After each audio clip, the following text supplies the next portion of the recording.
中广公司新闻网心灵的春天节目，听众朋友早安，我是丁美伦。今天是7月1号礼拜二啊，又到了礼拜二丁跟杨贤英老师啊进行聊天的时间哦。最近我们是在谈如何优雅的老去哦，换个说法会更好。但是我们今天呢要来聊一聊啊，上个礼拜四我们跟杨贤英老师进行日式早午餐的花絮报道哦。这个花絮报道有什么呢？是因为好多听众朋友打来抗议，他说丁，我们住在南部又不能去，那是不是可以请杨老师，虽然他说他不是大厨，可不可以把他那个简单的日式早午餐来跟大家做分享啊？因为现在又很热嘛，所以我说杨老师，我们今天要聊聊上个礼拜的花絮。杨老师早安。丁早，各位听众大家早。杨老师，我们上个礼拜的这个餐点，我们应该来跟大家做一个练习哦。其中呢，杨老师的那个五色豆，我真的觉得很好吃像丁常常把黑豆跟黄豆还有鹰嘴豆都煮好嘛。可是我从来没有想过，像杨老师可以这样把它合在一起吃杨老师可不可以介绍一下？因为这一道料理一定要跟大家说，因为我们那天来的这个10-20位的朋友，大家都说哇，这道料理很好吃。五色豆我都有点忘记了我这个人吃东西是凭感觉，我要讲真话哈，因为我已经练到，就是我不会说预设我明天要吃什么，因为明天的心情跟今天的心情是完全不一样哈。刚刚丁讲五色豆，我还回想上礼拜五色豆有什么东西。我每次跟丁蕊那个菜单的时候，我都觉得我很辛苦，是因为丁他记得我是上个月的菜单，那我这个月活到现在，我就已经忘了上个月的菜单哈。所以回想起来，五色豆就是其实所谓的豆就是蛋白质嘛。我当初会有这个发想是因为每个人都说要吃很多蛋白质嘛，很多营养师或医生朋友就跟我讲说你一定要吃足了，一天要吃足30几个食材，你知道。那我想一想30几种食材怎么可能，对不对？那可是我那个朋友医生朋友他真的做到，然后他有越来越健康那种感觉。那我想说他做得到，他是男生哦，他做得到，我为什么做不到？就开始就在想五色豆好，它是蛋白质嘛。那五色豆有什么？就是有黄豆嘛，黑豆嘛，蛋白质就是黄豆黑豆嘛，还有鹰嘴豆嘛，那还有毛豆那剩下一个是什么？那就干脆把花生也放进来。那我没有放核桃是因为我觉得核桃它不是豆啦，那花生当然也不是豆，它就是油脂，可是我就把它放进，因为我找不到其他的豆这样。好了，为什么要讲这个五色豆？大家都知道你黄豆你不可能放到嘴巴咔啦咔啦咬，一定是要煮过，尤其是我们这种年长的人，你不煮的软软的很难咬，对不对？那黑豆是不是要泡水？黄豆是不是要泡水？鹰嘴豆是要泡水。那我问你，一小把1小匙的黑豆黄豆那些一泡起来，它会不会是一碗？一碗我怎么可能吃得完？好了，我这个人是很叛逆的一个人，我妈妈从小都说我非常叛逆。1小匙泡了1碗我吃不完，我干脆就让它全部吃不完，我就买个1斤，我其实是买1斤，我会把那个1斤的豆我全部都泡开。有没有很可怕？1斤的豆我全部泡开。好了，1斤的黄豆我是花了好几天的时间呢，1斤的黄豆泡开，然后去用快锅煮，然后再泡1斤的黑豆用快锅煮，再买1斤的鹰嘴豆再这样泡，我就变成3大锅的豆子。糟糕，好难吃，吃不完。开始了我才把分包。我的好处就是大家都知道我的那个好处就是我会做食材管理，我把所有煮过的我都分包小包小包的，我分的就是大概1个礼拜的量。比方说上个礼拜我有讲说那你们要怎么样调配你们的那个食材不会浪费。比方说丁你跟你女儿2个人住，对不对那你女儿也会吃的话，我们喝汤的1匙，黄豆什么各拿1匙起来，放到你的那个保鲜盒里面，那就冷藏，其他就冷冻。那这样你看1匙1匙下来，其实有黑豆黄豆毛豆鹰嘴豆，那还有花生5大匙了。上礼拜我还有加什么？加小黄瓜，还有加红萝卜，还有加番茄，那是事后加的，就看现场当时你家有什么食材。那这样画下来就有8种豆子，是7大匙哦。我们哪吃得下7大匙？就分2天这种量。用这种方法，我觉得我每次想要吃五色豆的时候，就很容易，只要从冷冻库拿出来，就是把那几种豆拿出来退一下冰，或者再热水烫一下，就调配一下，这样好。那这是我当初发响的原因。那我们上礼拜的五色豆，我刚刚有讲，就是有黑豆、黄豆哈。那丁丁已经先煮好，鹰嘴豆先煮好，毛豆我不要先煮，因为我喜欢吃毛豆有那种清脆的口感，我不要吃到那种煮到烂烂的，你煮过再放冰箱冷冻就不好吃。而且毛豆就是所谓的青豆，很容易煮啊，很容易煮，就是水滚了丢下去，再滚一次就把它捞起来，我觉得那个速度很快。那个上礼拜就有那个来宾就听众就问我说，老师要煮多久哈？水滚了，你把毛豆丢下去，它还会再滚嘛？再滚以后，你就再捞起来关火，捞起来以后你吃一个，或者说你还没有捞起来之前，你先试吃一个，你觉得那个口感是你能接受的？因为有些人可能牙口不好，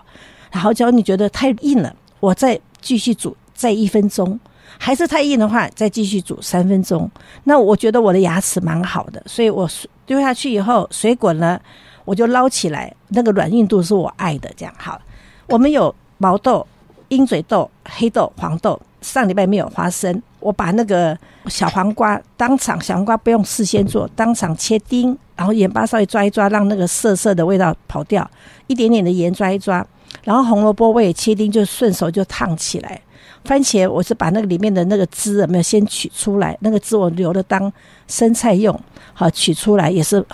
番茄切丁。所以你看，你把它一个放到盘子上，有黑色有黄色，鹰嘴豆有点像土黄色，然后还有毛豆绿色，小黄瓜白绿色，红萝卜还有番茄，它这样配在一起不是很多个颜色，很漂亮。因为丁丁他有一个很好的橄榄油哈，我这边不是帮他卖油，因为他也没有给我 commission 哈。我们橄榄油1瓶都没了，所以不用再打电话来问了，要等到明年了。那我不管，因为丁丁的橄榄油真的很好喝，可是它的橄榄油有一个缺点，就是太新鲜了，就有点呛味哈，有的人没办法接受。所以我的橄榄油哈，那个分量大家自己拿捏，反正橄榄油你就加，橄榄油之后我们加入的是盐还有黑胡椒，就这么简单，就是这样。在我家的话，我会是把那个我要的量，我刚刚不是说我们把那个大概2天或3天的量我们留下来，假如说是新鲜还没有放冷冻之前的话，我会把它先就是大概留3到4天的分量再冷藏，就是我刚之前讲一匙一匙拿以后，我拿起来以后就是把我要的那个分量，然后再加小黄瓜啦番茄啦或红萝卜。其实我觉得你不加也没关系，可是我觉得有加起来会很清爽，因为现在夏天有小黄瓜，然后开始调味料，我只是放下盐，一点点盐，然后一点点的胡椒，因为我觉得有点微微的辣，胡椒不是胡椒粉，是黑胡椒粒，它的香味会不一样，然后我再淋上橄榄油，我觉得这样子的方法调一调味就很好了。所以呢，在场的所有的参与的学员们都会觉得，哇，这个来当主食，尤其是夏天，真的很好吃耶。你想嘛，黑豆、黄豆、鹰嘴豆跟青豆就是毛豆仁，对，然后番茄、小黄瓜，然后红萝卜，对，拌一拌。你可以，譬如说，当然有一些人说，我可不可以加醋加什么？随便你，对对，任何口味。我们那一天呢，就是加了橄榄油、胡椒。盐一定要加的，对。按照杨老师他们什么都要加糖，我说杨老师，你这个简直会不会吃太甜啊？我跟你讲哈，你们都不懂哈，为什么我会人见人爱啊？就是因为我吃了很多糖，很甜的关系，好吗？这个在我们这个推广是完全不可取因为如果你什么都加糖的话，一整天下来那个糖的分量又太高了但是我觉得杨老师讲这句话又觉得好像有一点说服力，因为杨老师说，虽然吃甜一点呢，丁丁这种血糖控制的人不好，可是杨老师很开心啊，所以杨老师看起来真的一点都不像他的年纪，而且整个皮肤状况都很好，所以呢，好吧，那我也只能相信你了。没有可以加糖的人适量的吃一点糖假如说我的朋友会觉得说不好吃，他们会放味精，那我不放味精的，那我觉得就是放1小匙。假如说你觉得这种口感会有点，有的人就习惯放的话，一点点的糖。那假如说我觉得我不要放糖，我觉得这种感觉很好的话，我是觉得不放糖。因为我一直我在讲是说我不是大厨，我真的不是大厨，是因为我从来不拿捏我的分量。我今天想吃多少，比方说老师那个五色豆的比例是多少，没有比例耶。像我的话，我会喜欢毛豆多一点，我不喜欢鹰嘴豆哈，因为鹰嘴豆它太沙沙的，我会这样想，我就鹰嘴豆少一点这样。而且鹰嘴豆外面那个壳有没有那个皮，我觉得我很难咬，我就鹰嘴豆少一点。好，我不喜欢黄豆味道，比较喜欢黑豆味道，我就黑豆多一点，没有关系，只要你有吃到。所以我是觉得是说，我们不要当大厨，可是我们就有一个目标，就是吃到好的食材哈。调味料也是随便你。有人问我说，那能不能放辣椒油？可以啊。当然啊，像丁丁啊，就想到说，我有很棒的韩国辣椒粉，我可以加一点进去啊。是啊，那随你啊，对不对哈？只是我还讲是说，那个分量你不要太多，为什么？因为我们这种东西放那个豆子这些东西，你要放冰箱1个礼拜的量，我会选择大概只放到5天的量。我怕你太多了，因为豆子在里面要是弄得不好，你冰箱太满。或冰箱的效果不好，会容易坏。你要是舍不得丢的话，反而会弄坏身体。所以我还讲的方法是说，我觉得我方便，因为我懒嘛，我都那个上礼拜我都跟我所有听众说，我懒，所以我的方法就是说，我会买1斤，我又怕说我放了1斤在冰箱里，在外面的话，那个干的豆子我会忘记它，我就干脆一次就处理好。那我还讲这话，我处理好了以后，我放冰箱的话，我能不能把那个豆子拿起来打个豆浆？也是可以啊，有些人豆浆机不是说直接煮的话，是用那种就是直接就用像果汁机、调理机那样子的话，你要喝多少豆浆你也可以打。那你把那个豆子拿出来，照出来弄碎有没有？就是用豆浆机或什么把它弄得碎碎的话，反正就是碎碎的粉粉的话，你加一点肉，加一点蛋，它煎起来也是一个豆渣饼之类的嘛。所以我做这种方法的话，至少我的豆子是现成已经煮好的。多的时候，我为什么那天有那个活动我要特别讲五色豆，是因为这个东西它其实我们刚刚想上菜很容易，5分钟就是你拿你要吃的量，然后呢把调味料就是油啦、盐啦、胡椒加一加。就是因为事前的工作麻烦，所以我才会想说，我们希望吃到好的蛋白质，又要吃到原食物的话，我才会推出五色豆。这个就是一个概念问题哦，所以很多学员都说，天天我们吃这些豆，拿来做不同的用法，可是怎么都没有想到把它全部加在一起啊。那么其中呢，我们上个礼拜的日式早午餐还有一个就是呢，这个醋饭，就是做寿司嘛。其实杨老师你那个方法我倒是从来没有想到过杨老师的做法就是如果我们去外面吃日式餐厅嘛，我们都会吃他们的寿司饭嘛，那师傅一定就是整锅饭煮出来就拌了这个醋啊，拌了糖嘛，一整锅。可是呢我们在想在家里要好麻烦哦，如果我只想吃一小撮怎么办？杨老师那一天就告诉大家，如果你想吃 sushi 饭哦，然后这个醋饭呢怎么办？一点点的，我觉得这个 idea 很好。我一直不懂你为什么不能理解这个事情，我到现在还是搞不懂为什么不能理解。好，丁丁讲，我们去外面吃寿司哈，像回转寿司也好，它一定有寿司饭嘛哈，它那个饭都是现成煮好，然后加醋嘛哈，就是加糖，对，反正就是加他们的独特的那个，它有个比例配方嘛。那我们在家里煮是不是也是要煮一锅饭？那是不是也要做寿司那个醋？就是醋饭的那个醋一样嘛，对。我一直不能理解是为什么你会觉得很多人都会觉得所有的人都觉得很麻烦，一点都不麻烦。所以我会先把饭先煮好，我也是照丁丁那个大家的习惯都一样，就是一次一个电锅煮多少我就是煮多少。比方说我的电锅，我现在就是我那个锅子现在一次只能煮3杯米，我就是一次煮3杯米，煮到满的话那个米饭才好吃嘛，比例都一样嘛，就是你买的寿司米他会告诉你1比1或1比多少，就照着这个米的比例配方上面的。好，我煮了饭同时我也去做寿司醋嘛，我们上礼拜的比例是1比1跟一点点的，比方说你是1大匙的醋，你会再加1匙的糖，1大匙的糖一样比例，那糖你可以少一点，再加1匙的盐，就是小匙的盐这样子哈，不是大匙盐哦，是小匙，不是1/4就是小匙的盐，就是我们有4个尺寸。没有，老师你就讲一般盐巴里面有那个小汤匙，那个1公克的那个大家比较有概念。我们一般买那个量匙有4个 size 嘛，倒数第2大的不是最大的那个1匙这样就好了，那个盐这样子这样搅一搅。我们那天是没有煮过哈，因为我那个锅没那么小。那你要假如说你怕糖溶不掉，煮一下，我一样照分量煮。我的方法是一次哈，我的保鲜盒有多大，我就一次把那个保鲜盒的那个醋也加下去，糖也加下去，盐也加下去，拉这样子哈。我就一次是做一个保鲜盒，我的保鲜盒是那种圆的那个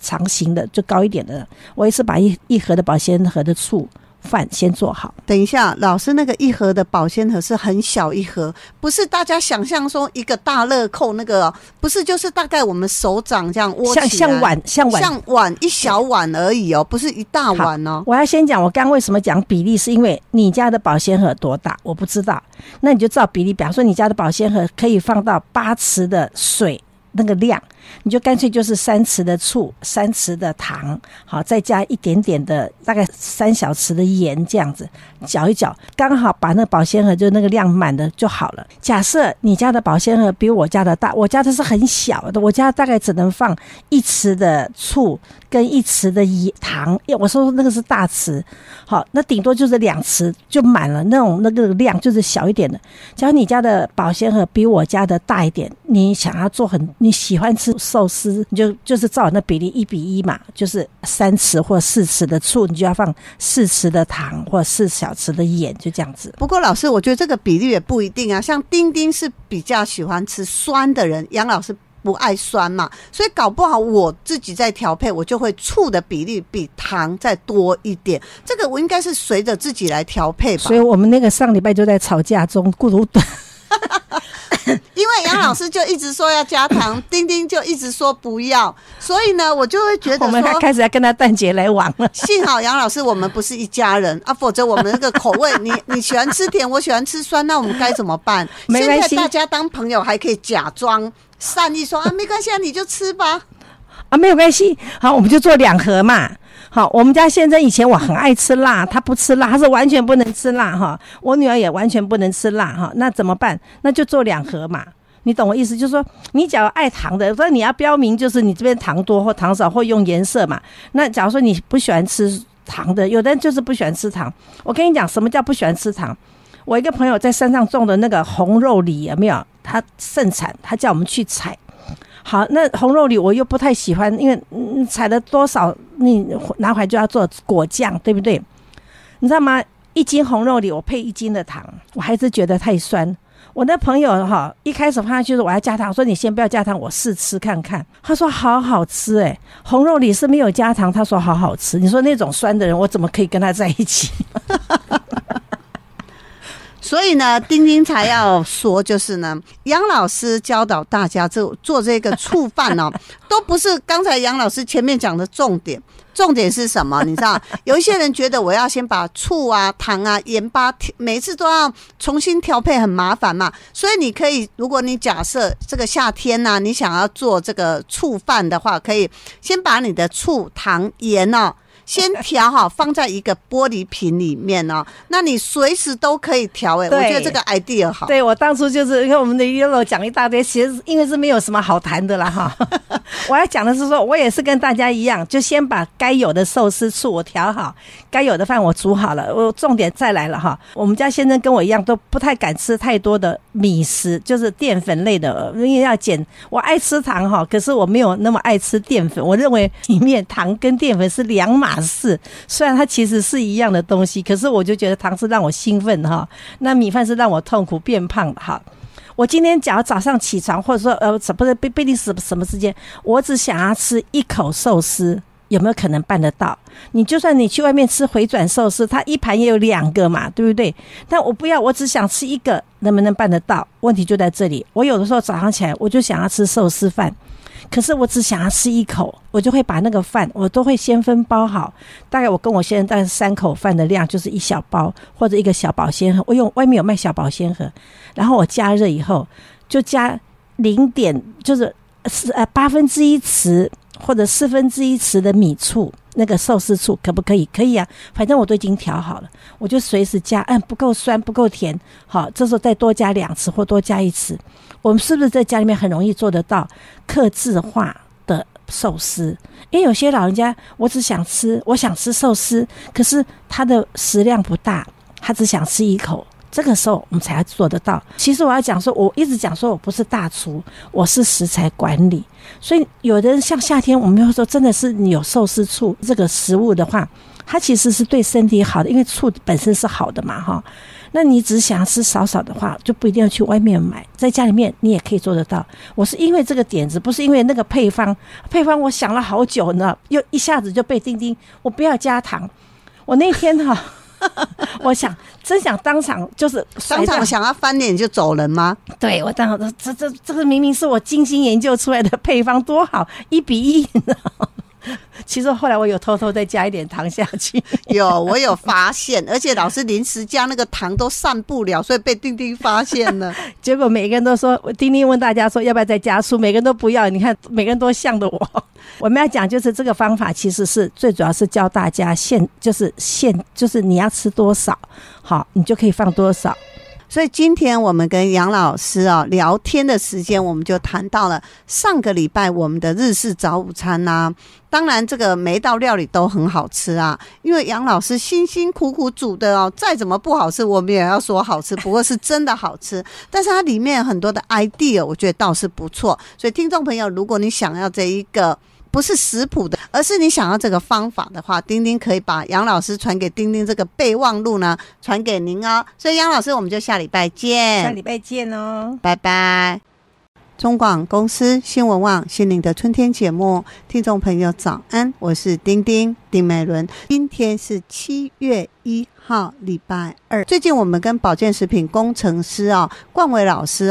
从认识人体的这一章筋膜网谈到了结缔组织的营养成分一型胶原蛋白我们聊了很多集。那最后你一定会想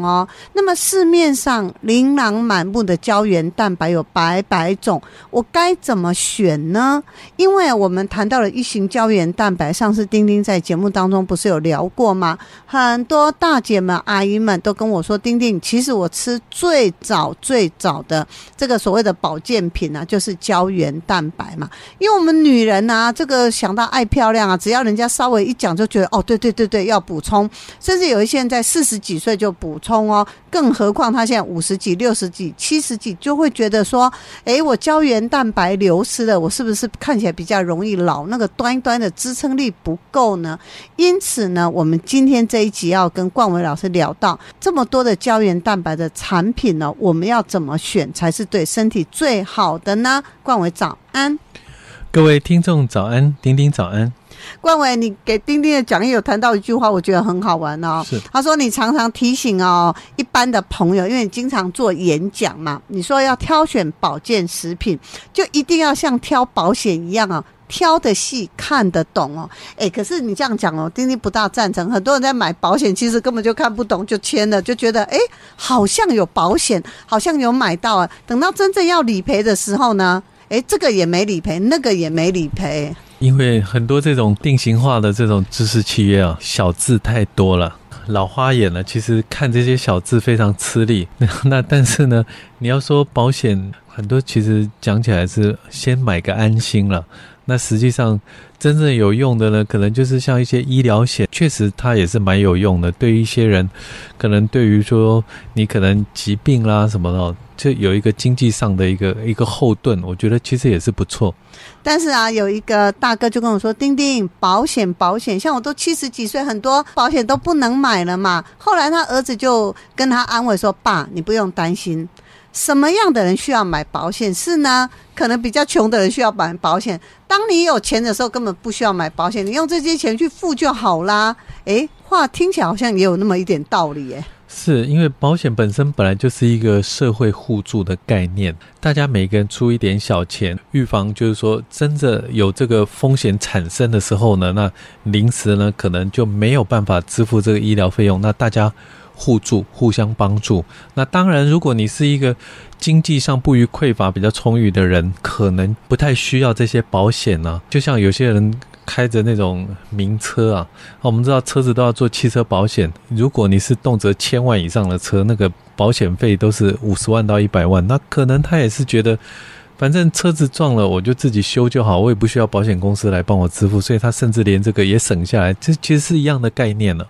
但是呢，我们明明要聊认识保健食品，怎么会聊到保险呢？因为有一些人会觉得，我买保险呢，如果就字很小，没有看清楚啊，缴的钱呢就好像有去无回，买个安心，对不对？但是如果聊到保健食品，会不会很多人吃到最后也是安心？可是丁丁要这样讲，就是恐怕也安心不了。为什么？如果你里面的复形剂太多，添加物太多的话，是不是对身体是不健康的呢？毕竟我们一定的年纪，我们体内的各项器官都已经慢慢的老化。比如说像肝脏来讲，肝脏是我们人体最大的一个化学工厂，它帮我们做很多解毒的这样子的一个工作。如果你今天吃进去的东西有毒素，当然就会增加我们肝脏的负担。所以比如说像保健品里面的鱼油，我们会去看它是不是含有重金属，那这个就必须要透过检验机构来检验。如果你吃的东西是含有这些重金属的，那造成我们肝脏甚至肾脏的负担嘛。这些复形剂当然对于年长者来说是越少越好，所以我们才会说，第一个你在选保健品的时候，你一定要先知道你需要的是什么，不需要就不用吃，需要的你再来进一步的去了解，去学习说怎么挑选让我们的身体负担最少的，也就是刚刚丁丁所讲到，像不要有复形剂啊，包含一些香料啊，或是一些促进吸收的，比如说像我们讲3合1咖啡，3合1咖啡里面放了很多的糊精，它是可以让它快速溶解，就咖啡不用搅拌那么久嘛，或者说像这个2氧化硒这些帮助溶解的这些东西，那这些东西当然就是越少越好，因为毕竟你年纪大，尽量要保持住我们身体的能量，不要让它去多做这些白工，去代谢这些东西。聊到这个啊，丁丁有一天呢，跟女儿去逛这一个美妆药店。那你知道现在很多美妆药店也都卖一些保健品嘛？那我就看了一个，其实它大致是写什么钙加镁加 D3哦。你一般人看就哇，这个成分真好。可是你知道吗？我看了一下，它的钙是碳酸钙，它的镁呢是氧化镁。因为最近我们跟大脑科学家陈辅洲陈主任在节目当中一直跟大家讲说，大家要喝镁嘛，矿物质镁。可是呢，氧化镁其实它不是，它是因为在医院当中有一些人如果便秘啊，它是会让你排便哦，缓解你便秘，它镁的那个浓度大概只有 2%， 所以它根本不叫镁哦。可是呢，大辣写它的镁是氧化镁，所以冠伟，如果我以前没有跟大脑科学家做专访，我根本就不知道。我说对啊，氧化镁不是也是镁的一种吗？所以呢，我就会发现说，为什么很多人包含在吃益生菌，他也说我加了镁，结果冠伟就跟我说，他看到一个益生菌的产品里面也加了很多的氧化镁，因为你吃的氧化镁是不是会让你肚子很容易缓解便秘，可能多拉了2次，他就会觉得我吃这个益生菌是有效的。所以我觉得我们邀请到冠伟来开辟这个单元也获得很多听众朋友的回响，就是呢，我们可以知道很多概念的问题，因为呢跟我们身体息息相关的很多的保健知识其实是要透过我们自己去学习因为每个人呢到了年纪到了之后会产生什么样的问题都各不相同，那你也不可能去仰赖说你今天去医院看医生的时候，那个时候已经产生疾病了，再去要求医生呢告诉你说我为什么会产生这样子的问题。身体的保健这个是在疾病之前，这是我们自己要做功课，我们想办法要透过增进我们的营养知识，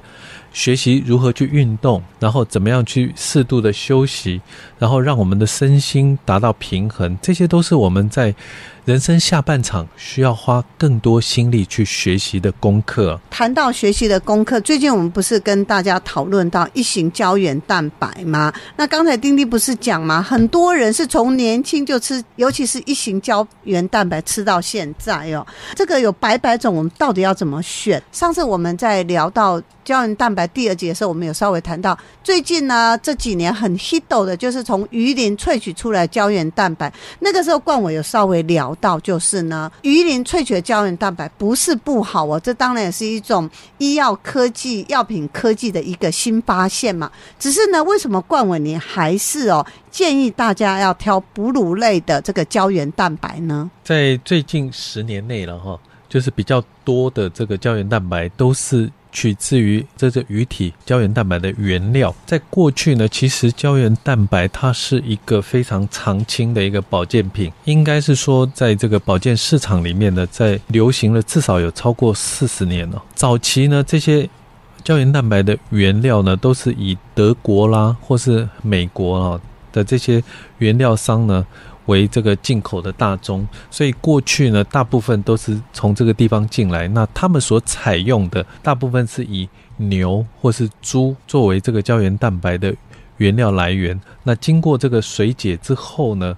做成这种比较小分子的胶原蛋白。我们都知道这个胶原蛋白在我们身体是非常重要的一种营养成分。那我们也知道这个胶原蛋白我们可能可以透过我们一般的食物，比如说你吃到这个猪脚它里面其实也有丰富的胶原蛋白。它跟这个保健品的胶原蛋白差异是在哪里？就是在它的这个分子大小。也就是说呢，你今天吃的是猪脚里面的胶原蛋白，你可能呢这个胶原蛋白因为它的分子过大，你身体还没有办法吸收的时候，你反而多吸收到很多的猪脚里面的油脂，造成一些肥胖的问题。那你真正需要的胶原蛋白反而吸收不到。所以这个是为什么呢？就是在胶原蛋白这个部分，这个保健品它在食物里面虽然很容易去吃到它，但是我们的身体却不容易去吸收它，所以才会做成这样子的保健品。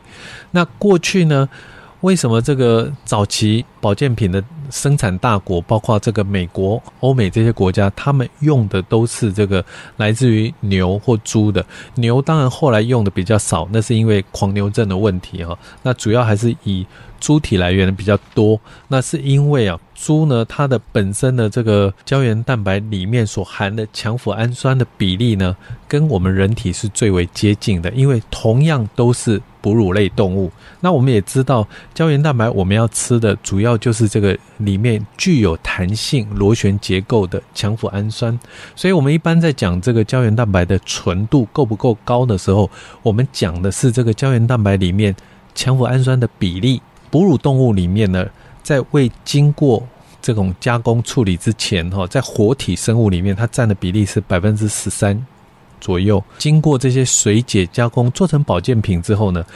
以这种猪体或是牛来源的来说的话呢，大概是 11% 左右。所以如果这个强腐氨酸的纯度经过检验有达到这样子的浓度的话呢，其实我们就可以称之它是属于这种高浓度的纯度比较高的胶原蛋白。后来呢，就是有所谓的这个来自于鱼的，这个主要都是从日本那边过来的。日本其实它也是一个很大的保健原料的一个生产国，那我们很多台湾的厂商它就会从日本那边进口过来。一方面呢，从日本那边过来也比较近，那再来就是日本它是以渔业为主，毕竟它是一个岛国，所以呢他们的这个原料以胶原蛋白来讲，他们就开发出一种从鱼鳞去提取出来的。不管是从鱼还是哺乳动物来说的话，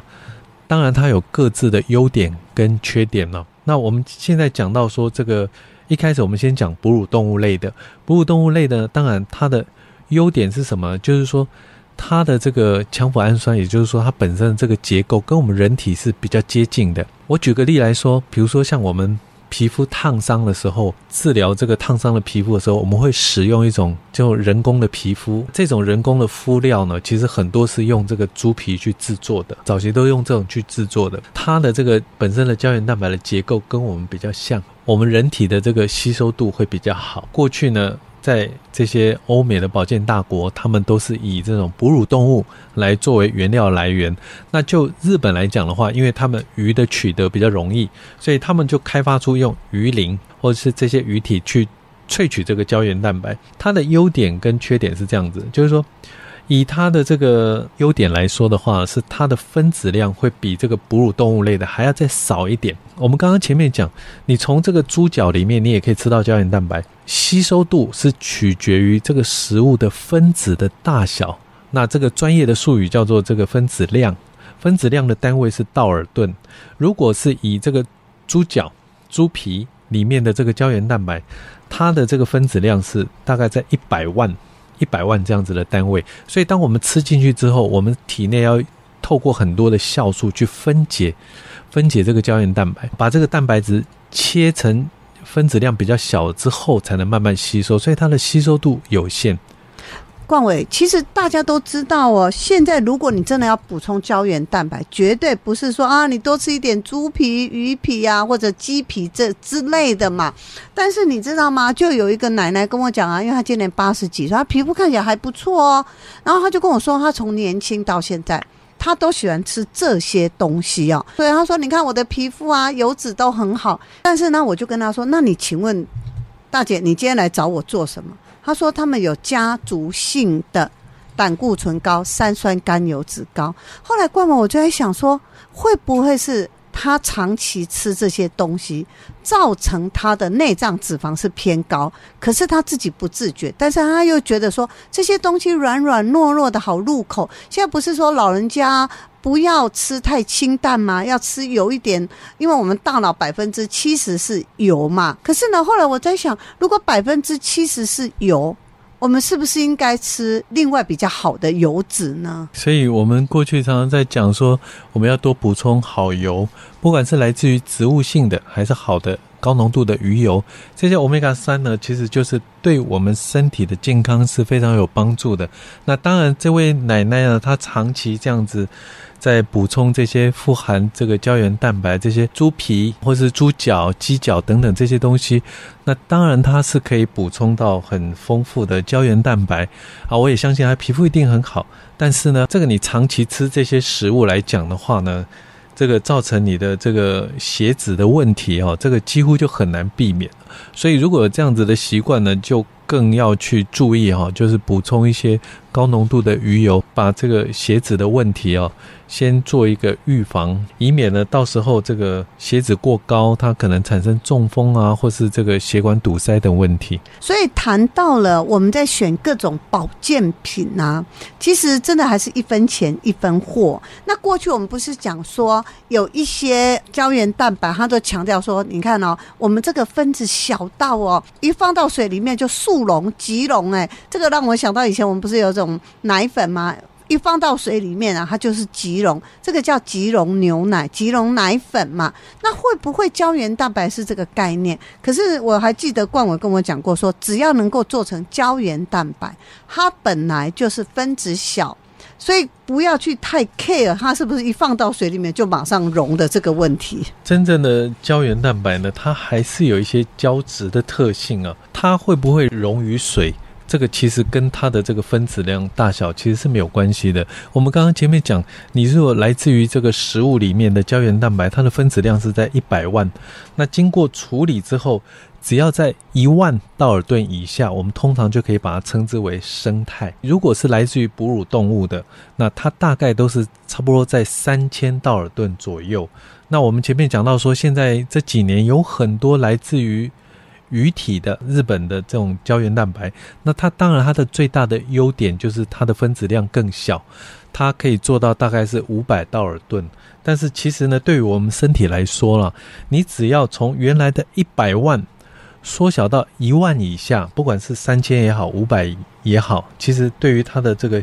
吸收力来说的话，其实就没有多大的差异。再来就是说，我们刚刚前面讲到说这个优点跟缺点嘛，如果是哺乳动物类的话，当然我们是排斥性比较低，然后强脯氨酸的比例也是跟同为哺乳动物比较相近。这个就讲到以鱼体来讲，我们前面讲分子量小是它的优点，但是呢，鱼的胶原蛋白它的缺点就是它的强脯氨酸，它毕竟不是哺乳动物，所以它的强脯氨酸比较少一点，所以变成说我们一般在讲说测这个胶原蛋白是不是纯度够高。其实一般只要是来自于鱼的保健品，他们都不会去讲这个他们的纯度的问题，那是因为他们先天的劣势，就是他们的强脯氨酸因为不是哺乳动物的关系本来就比较少，在经过加工之后呢，它的这个占比就会再稍微更少一点。最近还有一个议题就是因为日本呢，它把这个核废水倒入大海，所以呢，我们现在在关心只要是来自于海洋的东西呢，除了是这个重金属的问题之外，现在可能还要再考虑到说是不是有这个辐射污染。这个可能就是如果你长期要吃的这个品牌我就会建议说是不是去看一下，因为是来自于鱼的，有没有做过这个辐射污染的检测。所以这个就是一个重点那么谈到了胶原蛋白还有一种有人把它做成果冻剂型嘛，所以这个果冻剂型的很多保健品就强调说，很多老人家如果吞咽困难呢，用果冻剂型呢，可能它比较好咬好吃但是果冻剂型的这一些保健品，特别我看到很多胶原蛋白都做成果冻型会不会里面反而增加了很多香料、甜味剂、果糖呢？好，我们现在在讲到这个添加物包括刚刚您讲的这个溶解力的问题，我就一并解释那首先呢，我们一般早期其实大部分90%其实都是做成这个粉末状的。那粉末状呢，就是在倒下去在水里面，如果它的纯度够，没有一些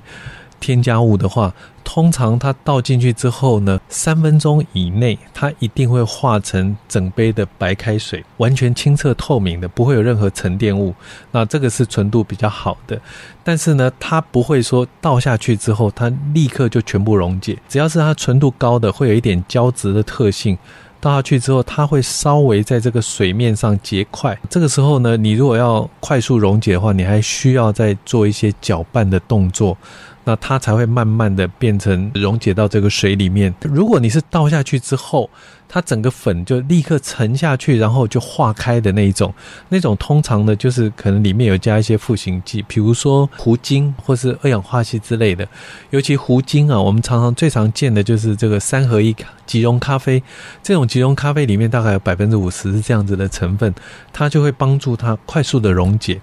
那我们今天如果是以胶原蛋白，尤其是银发族来讲的话，我们当然尽量就是不要有添加的东西。那我们就会看这个是第一个添加的。第二个呢，就是说我们如果是讲到现在比较流行的果冻，尤其一些上班族，它的口感比较好，携带方便，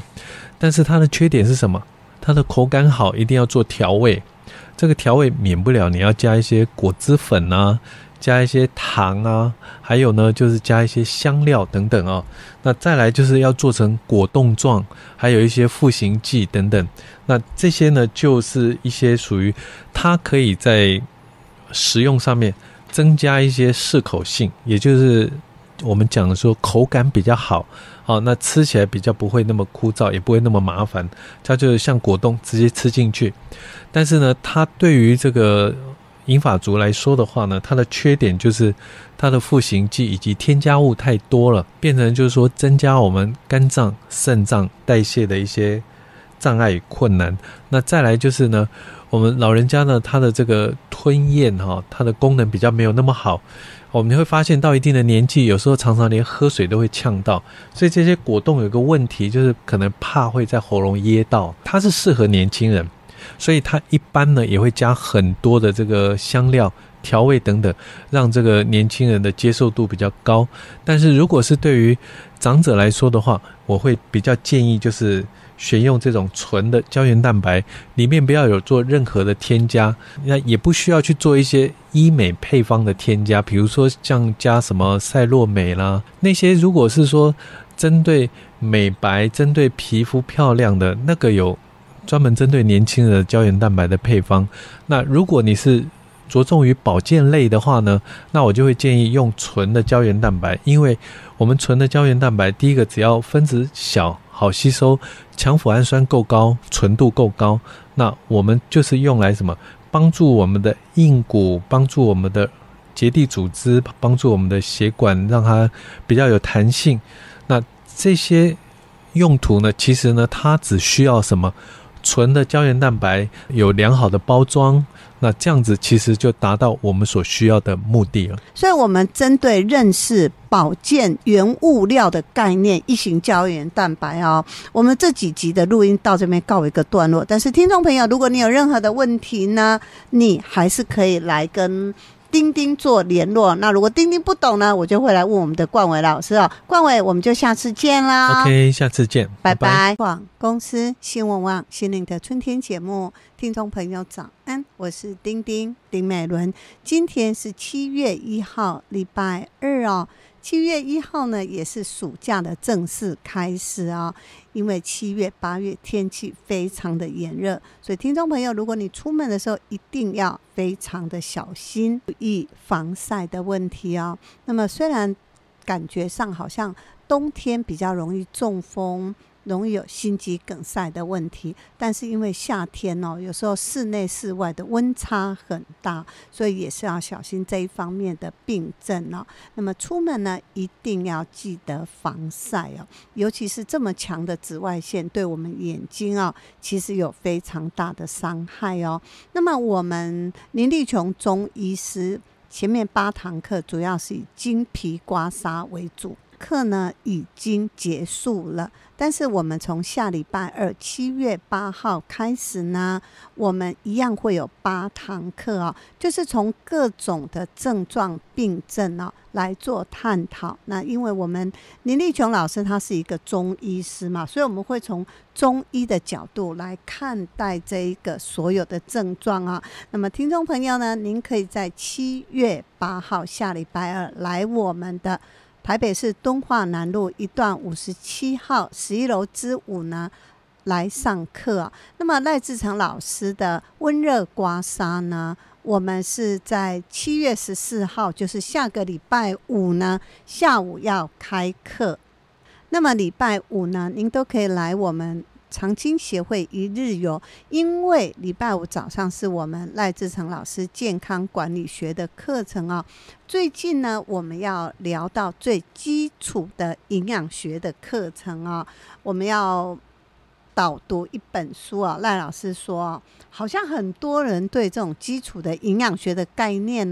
好像还不是很清楚，因此呢，如果您想要从整个营养学的概念重新做出发的话，千万要锁定我们的节目。丁丁在炎炎夏日里面呢，做了一个非常简单的糕点料理这个糕点料理是什么呢？就是我可能拿4颗蛋，加上大概300公克的优格，打成糊之后呢，我会加椰子粉芝麻粉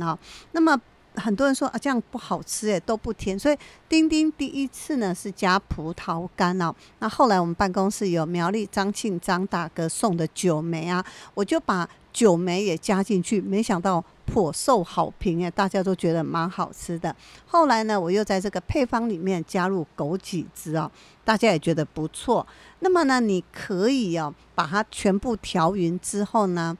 放在电子锅。为什么丁丁不讲电锅呢？因为电锅蒸出来它那个口感，因为有水蒸气嘛，感觉上就比较不好吃但是如果你是用电子锅或者烤箱的话，出来可能还是软软的，但是呢，因为现在天气很热，你可以先放在冰箱冰大概3-4个小时你就会感觉上吃起来有点像冰淇淋的口感那么丁丁一向是主张就是要少糖，不要吃太多淀粉，所以这里面呢，基本上我是没有用面粉去做的，所以大家在家里试试看那如果您需要这个配方呢，丁丁有把它写成一个文字，我可以赖给您我们的服务专线0225703329 0225703329。我们的节目呢是早上的5点到6点，在中广新闻网的频道7点以后呢，我们就会把这个节目呢上传到网站上sprin99.com。 如果您没有办法去找到重听的连结呢，你也可以加入丁丁的 LINE 我可以把重听的连结传给您接下来我们来听听赵轩自播的医疗资讯报道。听众朋友早安，我是赵轩。今天要跟您分享的文章来自风传媒。2025年6月11日，冰箱飘臭味怎么办呢？达人教6大冰箱除臭绝招，3致命错误，恐害你上吐下泻得肠胃炎。冰箱是现代家庭保存食物的日常设备，但你是否曾闻到冰箱飘出一股难以言喻的臭味呢？冰箱有臭味怎么办呢？冰箱的除臭方法有哪些？风生活达人教你3大冰箱清洁重点，能帮你避免病虫口入。天气一热，冰箱细菌繁殖就变快。根据良医健康报道，由于天气炎热，许多人会频繁开关冰箱取用食品与饮品，导致冷藏室内部温度难以稳定，影响冷藏效果。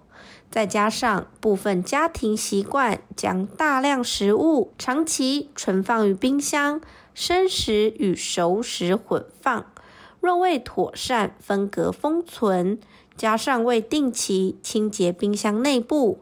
便容易导致如大肠杆菌等细菌在低温环境中持续繁殖。在这样的情况下，若食用未充分加热的冷藏食物，可能会引发俗称冰箱肠炎的肠胃道症状。临床上，患者可能出现腹部不适、畏寒、发热、全身乏力、恶心、呕吐、食欲降低与腹泻等现象，严重时甚至可能导致中毒性肠麻痹。冰箱为什么会飘臭味呢？专家说7分满才是健康标准。林口长庚临床毒物科护理师谭敦慈曾在节目《小宇宙大爆发》中分享，避免冰箱出现异味与细菌滋生的第一步，就是只放7分满。他引用日本研究指出，冰箱塞得越满，那户家庭就越穷，因为物品过多不仅代表重复购买，造成浪费，更会导致冷气循环不良，食物更容易变质，甚至是耗电的情况。2、冰箱除臭怎么做呢？熟食和生食要分开放。谭敦慈也特别强调，冰箱内部的分层存放原则不可忽视，熟食应该放在上层，生食则放在下层。因为生食有时会释出血水，如果放在上层滴到下层熟食，容易造成肠胃道感染。这样交叉污染的情形，若同时伴随冰箱清洁不当，极可能导致细菌入侵人体。他补充，若保存鱼类与肉品，处理方式也有学问。鱼类建议在冷藏前清洗干净，包括刮除血和线，擦干鱼身，再用保鲜盒密封冷藏，不仅较为卫生，也能有效地减少异味。3、冰箱臭味如何去除呢？除了咖啡渣、小苏打，还有这除臭神物。许多家庭以为冷藏环境能彻底抑菌，事实上，致病细菌如李斯特菌仍能在极低温中长期生存。应该每周定期清洁冰箱1次，包括取出所有食材后，以干净的抹布擦拭层架、抽屉与角落，再搭配除菌除臭喷雾生成杀菌，喷洒1分钟后再擦掉即可。想把臭味去掉，晾干的咖啡渣、小苏打粉、橘子皮也都是不错的帮手。那以上资讯提供您作为参考，我们就下次见咯，拜拜。